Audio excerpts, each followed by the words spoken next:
Halo, selamat datang kembali teman-teman dengan saya Sarjaya di Awe.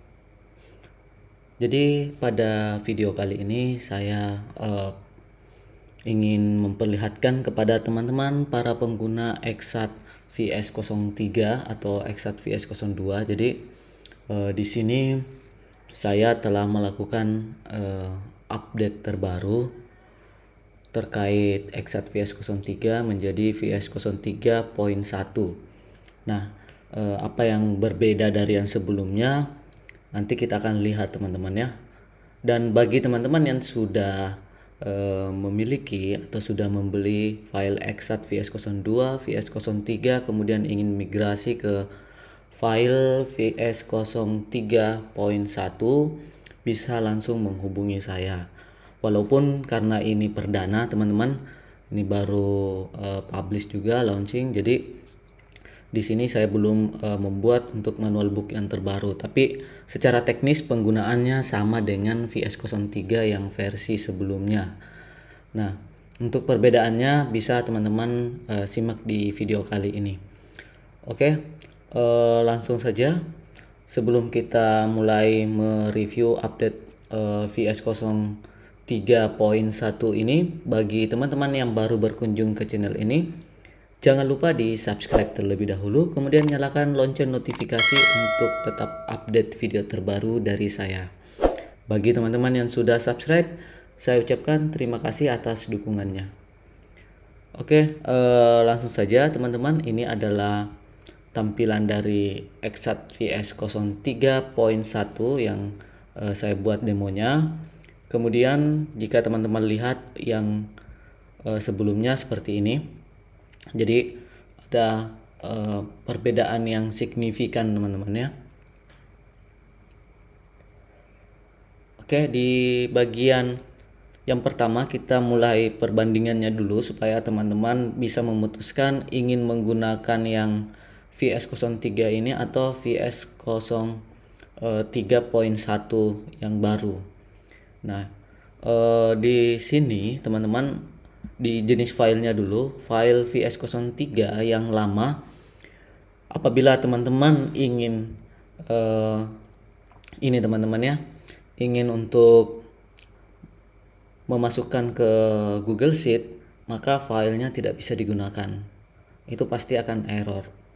Jadi ada file khusus. Nah, kesulitannya apabila teman-teman ingin menggunakan file yang sama di dua tempat, istilahnya satu apabila sudah pulang di rumah mungkin menggunakan Google Sheet, atau pada saat di kantor Google Sheet, pada saat di rumah menggunakan Excel. VS03 yang dulu itu belum bisa membackup teman-teman ya. Namun di VS03 poin 1 update terbarunya sudah ada di sini untuk penggunaan Microsoft Excel teman-teman ya. Jadi ini sudah ada penggunaan Microsoft Excel dan penggunaan Google Sheet. Nah, saya perlihatkan apabila teman-teman sudah upload file ke Google Drive, teman-teman sudah masukkan di Google Drive-nya. Teman-teman apabila belum mengubah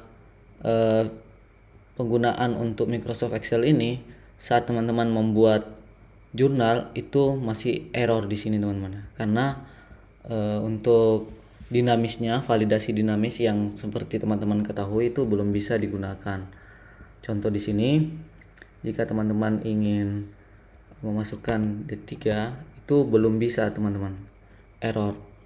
Nah, di file yang baru ini teman-teman harus ubah dulu. Jadi terserah penggunaannya di mana, nanti teman-teman sisa ubah menjadi Google Sheet atau G-Sheet. Jadi pada saat teman-teman pilih G-Sheet ini, masuk ke jurnal ini sudah dinamis kembali teman-teman ya. Sudah bisa teman-teman gunakan. Jadi ini poin utama yang menjadi pembeda antara Exat VS03 versi lama dengan Exat VS03 yang sudah update teman-teman. Oke, lanjut ke perbedaan yang berikutnya. Jadi mohon maaf teman-teman ya, ini turun hujan, tapi kita lanjut saja untuk reviewnya. Yang sebelumnya profil usaha ini jadi satu sheet teman-teman ya. Sekarang profil usaha saya munculkan di bagian menu ya, dengan lebih simpel agar teman-teman bisa langsung isi saja. Kemudian untuk periode laporan, kemudian aktivasi program itu di sebelah kiri, yang awalnya di sebelah kanan dengan tampilan seperti ini. Oke, untuk di menu master data teman-teman, di bagian daftar akun ini masih sama. Jadi daftar akun masih sama, kode bantu, kemudian divisi project ini tetap masih ada. Cuma di bagian aset tetap ini kita pindahkan ke bagian master data ya. Saya masukkan di sini supaya lebih mudah dijangkau. Jadi dia gabung menjadi satu. Walaupun seperti yang teman-teman ketahui, ini hanya membantu teman-teman dalam melakukan perhitungan. Tapi di sini saya gabung di master data ya. Kemudian untuk jurnal transaksi bersama dengan bukti jurnal di VS03 versi sebelumnya, di update terbaru ini sudah masuk ke bagian transaksi. Jadi jurnal dengan bukti cetak bukti jurnalnya. Ini opsional saja teman-teman kalau mau digunakan untuk buktinya. Di laporan keuangan sendiri ini ada 4 teman-teman ya. Di yang baru laporan keuangannya ada 4 tetap, tapi saya tambahkan di sini neraca 12 bulan dan laba rugi 12 bulan. Yang sebelumnya dipisah menjadi laporan 12 bulan sendiri. Oke. Kemudian di analisa laporan laporan pendukung. Laporan pendukung ini ada 3 teman-teman ya, buku besar, buku pembantu, dan neraca lajur. Ini adalah laporan pendukung, tidak ada yang berubah dari tampilan menu utamanya. Kemudian di bagian divisi dan project ini ada 3 teman-teman ya, laporan divisi 12 bulan dan sanding divisi. Di bagian yang baru saya sudah tambahkan satu laporan baru, yaitu laporan sanding project. Ada laporan sanding divisi, ada sanding project. Ini opsional apabila teman-teman memerlukan laporan pembanding antara masing-masing project. Oke. Di bagian berikutnya, di bagian analisa laporan, di sini ada 3 jenis analisa laporan. Di analisa laporan ini tetap 3, namun dashboard saya hilangkan mengganti dengan laporan retained earning. Jadi di sini ada dashboard yang sebelumnya itu update terbarunya teman-teman ya. Di VS03 ini sudah saya tambahkan grafik, namun karena fungsinya untuk bisa berpindah antara Google Sheet dan Excel, jadi tidak memungkinkan untuk menampilkan grafik atau dashboard ini. Jadi saya hilangkan. Kalaupun teman-teman butuh bisa dibuat sendiri. Namun kelebihan utamanya teman-teman hanya butuh satu file, mau di online kan menggunakan Google Sheet bisa, mau tetap offline bisa juga dengan menentukan pilihan file ini. Jadi ada satu yang harus kita korbankan untuk memunculkan fitur unggulan baru teman-teman ya. Jadi saya ganti dengan laporan baru juga, yaitu retained earning dan laporan sanding project. Oke, kita lanjut ke bagian tampilannya, daftar akun. Untuk daftar akun sendiri ini tidak ada perubahan, jadi saya tidak usah bahas di situ. Kemudian kode bantu juga tetap masih sama teman-teman, ini tidak perlu. Yang berubah adalah divisi. Divisi di sini hanya muncul penerimaan dan pengeluaran serta saldo akhir.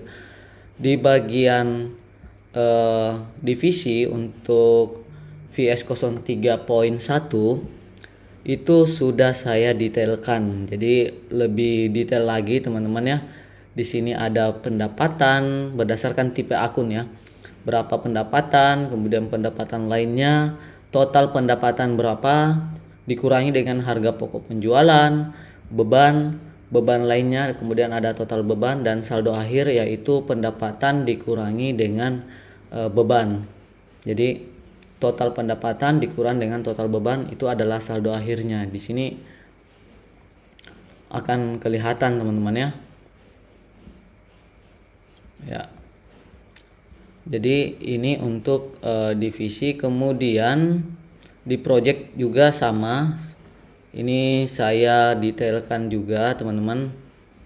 Apabila teman-teman cek di sini untuk projectnya juga sama, sudah dipisahkan teman-teman.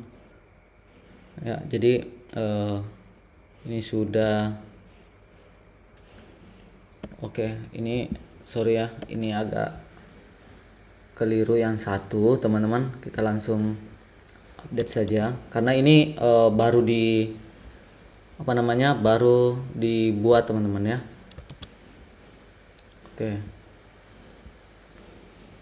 ini sudah jalan lagi normal. Di bagian jenis aset dan daftar aset tidak ada berubah teman-teman, tetap sama. Jurnal juga tetap sama untuk inputannya. Makanya transaksi teman-teman masih tetap bisa di copy paste value apabila teman-teman ingin migrasi. Yang berubah adalah kolom bantu. Di sini ada 1 2 3 4 5 6 7 8 9 10 11 12 13. Di sini ada 13 kode bantu teman-teman yang kita gunakan kolom bantunya. Di yang baru ini lebih dipersingkat lagi. Yang sebelumnya waktu VS02 sangat panjang teman-teman, yang VS03 berkurang 2 3 4 5 6, ada 9 saja teman-teman ya. Jadi berkurang 4 kolom. Ini menghemat kinerja dari datanya teman-teman. Kalau misalkan jurnal yang dibuat ada ribuan baris, ini akan berat teman-teman ya, karena ada banyak kolom bantu. Jadi ini sudah dimaksimalkan hanya 9 saja teman-teman untuk di jurnal ya. Kemudian untuk bukti jurnal tetap sama dengan yang sebelumnya. Yang membedakan neraca ini teman-teman ya, neraca kita kembalikan ke format yang awalnya seperti ini teman-teman. Ini neracanya saya bentuk seperti ini, lebih fresh lagi. Ada kolom supaya mempermudah pada saat teman-teman dan ingin print out. Kemudian filternya tetap sama penggunaannya, namun ini sudah lebih rapih. Kemudian sama dengan laba rugi, ini sudah formatnya. Kemudian yang berubah dari segi laporan juga adalah arus kasnya ya. Arus kasnya di sini hanya aktivitas operasional secara garis besar saja. Namun di sini saya sudah pisahkan kas masuk, kas keluar untuk mempermudah. Jadi yang sebelumnya hanya jumlah saja, di sini teman-teman bisa melihat pendapatan ada berapa yang masuk keluar, kemudian piutang usaha ada berapa kas masuk, kas keluar jika ada teman-teman ya. Jadi ini sudah lebih detail teman-teman ya. Kemudian perubahan modal tidak ada yang berubah, neraca 12 bulan sama, laba rugi 12 bulan ini tetap juga teman-teman ya. Buku besar masih sama, buku pembantu tidak ada yang berubah teman-teman, ini tetap masih sama. Jadi ini tidak ada yang kita ubah. Neraca lajur juga tidak ada perubahan teman-teman. Di bagian vertikal, di sini saya ubah untuk analisanya. Yang sebelumnya analisa untuk vertikal itu teman-teman harus update dari menu untuk dari sini teman-teman, dari atas sini. Tapi hanya bisa bulan, kemudian triwulan, kuartal, semester, hanya bisa seperti itu. Namun di bagian yang terbaru ini teman-teman ya, untuk analisa vertikal laba ruginya teman-teman bisa atur sendiri periodenya. Jadi terserah teman-teman mau yang triwulan sisa atur saja dari Januari sampai Maret misalkan, atau mau per minggu juga seperti contoh ini, itu tetap bisa teman-teman. Jadi teman-teman bisa lebih mudah menganalisa ya. Jadi hasilnya lebih akurat teman-teman. Jadi nanti tidak perlu harus menunggu 1 bulan, tapi per dipilih ini nanti langsung atur saja di sini mau per 3 hari, mau 1 hari pun bisa teman-teman ya. Disamakan saja di seperti ini. Oke. Misal 3 hari, ini belum ada transaksi di sini teman-teman ya. Jadi bebas untuk teman-teman melakukan analisanya. Kemudian horizontal ini saya ubah juga tampilannya. Kemudian yang terpenting adalah pemilihan periode. Kemarin di di horizontal teman-teman pilih di sini tetap sama, kasusnya itu bisa bulanan saja, triwulan atau kuartal teman-teman ya. Namun saya rasa teman-teman ingin membandingkan per minggu atau per 3 hari. Jika membutuhkan data lebih detail ini sudah bisa teman-teman ya. Periode dipilih dari, kemudian dipilih ke periode pembanding dari dan periode pembanding ke. Jadi misalkan ini 1 minggu, ini 1 minggu lagi. 7 hari ya. Jadi ini 7 hari, kemudian ini 7 hari juga. Jadi teman-teman bisa lebih bebas untuk mengatur filter tanggalnya ya. Kemudian tambahan yang terakhir adalah laporan retained earning. Ini memperlihatkan nantinya berapa laba ditahan periode 2022, kemudian berapa perubahan untuk laba ditahan yang berikutnya di periode 2023. Jadi nanti akan kelihatan Januari sampai Desember untuk total pendapatannya dan laba ditahan akhir periode nantinya. Teman-teman sisa pindahkan saja 11.445 ini ke file barunya. Jadi tetap konsepnya untuk 1 tahun, karena data Excel-nya juga kita harus batasi teman-teman supaya filenya tidak berat. Oke, saya rasa itu adalah poin penting update-nya. Jika teman-teman ingin melihat secara detail apa saja yang berubah, nanti teman-teman bisa cek di deskripsi video teman-teman ya. Nanti saya akan masukkan di situ apa-apa saja yang membedakan, dan tinggal teman-teman putuskan ingin menggunakan file yang sebelumnya atau file yang sekarang. Namun saya rasa fitur unggulan yang terbaru artinya bisa dibuka dalam 2 tempat ya, mau online menggunakan Google Sheet, kemudian filenya diunduh kembali, kemudian dijalankan di Excel, itu cukup membantu. Jadi teman-teman sisa atur saja seperti ini. Misal ini gunakan Excel tapi saya pilih Google Sheet, maka untuk penulisan akun yang dinamisnya seperti ini tidak akan berjalan teman-teman ya. Namun akan berfungsi normal seperti biasa menampilkan seluruh akun. Tapi kalau teman-teman menggunakan Excel, harus ubah dulu menggunakan Excel seperti ini. Lalu teman-teman bisa menggunakan fitur untuk filternya. Jadi hanya memunculkan yang teman-teman pilih saja. Jadi seperti ini. Oke, saya rasa itu teman-teman ya untuk update terbaru dari VS03.1. Apabila teman-teman tertarik untuk mendapatkannya, bisa konfirmasi di deskripsi video, di kontak saya. Dan jika teman-teman yang sudah pernah beli sebelumnya, itu ada free update-nya ya. Jadi yang membutuhkan filenya, teman-teman sisa sesuaikan akunnya dulu, mulai dari nomor, kemudian keterangan akunnya, nama akunnya, lalu semua transaksi bisa teman-teman paste. Jadi yang perlu diatur hanya master data saja. Transaksi teman-teman sisa copy paste, tapi paste value teman-teman ya, supaya tidak merusak format yang ada di jurnal yang kita buat. Oke. Cukup sekian, apabila ada pertanyaan lebih lanjut silahkan masukkan di kolom komentar, dan bagi teman-teman yang ingin mendapatkan filenya silahkan cek deskripsi video. Oke, saya rasa cukup sekian, dan jangan lupa teman-teman ya di subscribe untuk dapatkan update terbaru video kita yang nantinya akan melanjutkan kembali untuk pembuatan aplikasi piutang terbaru 2023. Oke, salam sehat selalu dan salam sukses selalu dari saya, Sarjayadi Awe.